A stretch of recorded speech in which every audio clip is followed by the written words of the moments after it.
ফিলিস্তিনের স্বাধীনতাকামী সশস্ত্র গোষ্ঠী হামাসের রাজনৈতিক প্রধান ইসমাইল হানিয়া গুপ্ত হত্যার শিকার হয়ে নিহত হয়েছেন। ইরান ও হামাস এই হত্যাকাণ্ডের জন্য সরাসরি অভিযুক্ত করেছে ইহুদিবাদী ইসরায়েলকে। এদিকে হানিয়া হত্যাকে কেন্দ্র করে এখন সরগরম গোটা মধ্যপ্রাচ্য। এক এক করে অঞ্চলটির শক্তিশালী দেশগুলোর রাষ্ট্রপ্রধান তাদের ক্ষোভ ছাড়ছে যুদ্ধবাজ নেতা বেনিয়ামিন নেতানিয়াহুর উপর।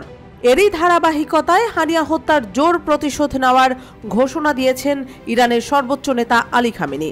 এমনকি হানিয়া হত্যার জবাবে তিনি সরাসরি ইসরায়েলে হামলা চালানোর নির্দেশ দিয়ে বসেছেন। ইরানি কর্মকর্তাদের বরাত দিয়ে খবরটি প্রকাশ করেছে প্রভাবশালী মার্কিন সংবাদ মাধ্যম নিউ ইয়র্ক টাইমস। প্রতিবেদনে বলা হয়েছে, ইরানের সর্বোচ্চ নেতা আলী খামেনি হামাস প্রধান ইসমাইল হানিয়াকে হত্যার জবাব হিসেবে দখলদার ইসরায়েলের উপর সরাসরি হামলা চালানোর নির্দেশ দিয়েছেন। হানিয়া হত্যাকাণ্ডের পর ইরানের সুপ্রিম ন্যাশনাল সিকিউরিটি কাউন্সিলের জরুরি বৈঠকে এর নির্দেশনা দেওয়া হয়েছে। 3 জন অজ্ঞাতনামা ইরানি কর্মকর্তার বরাত দিয়ে সংবাদ মাধ্যমটি এই তথ্য সামনে এনেছে। ওই 3 কর্মকর্তার মধ্যে 2 জন রেভলিউশনারি গার্ড সদস্য।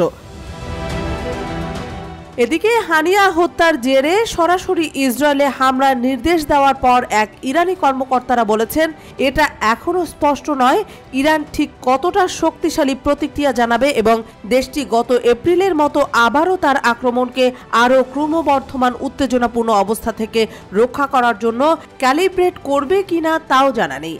ইরানের সামরিক কমান্ডাররা তেল আবিব এবং হাইফার আশেপাশে সামরিক লক্ষ্যবস্তুতে ড্রোন এবং ক্ষেপণাস্ত্রের সংমিশ্রণে আরেকটি আক্রমণ করার কথা বিবেচনা করছেন, তবে বেসামরিক লক্ষ্যবস্তুতে হামলা এড়াতে হবে।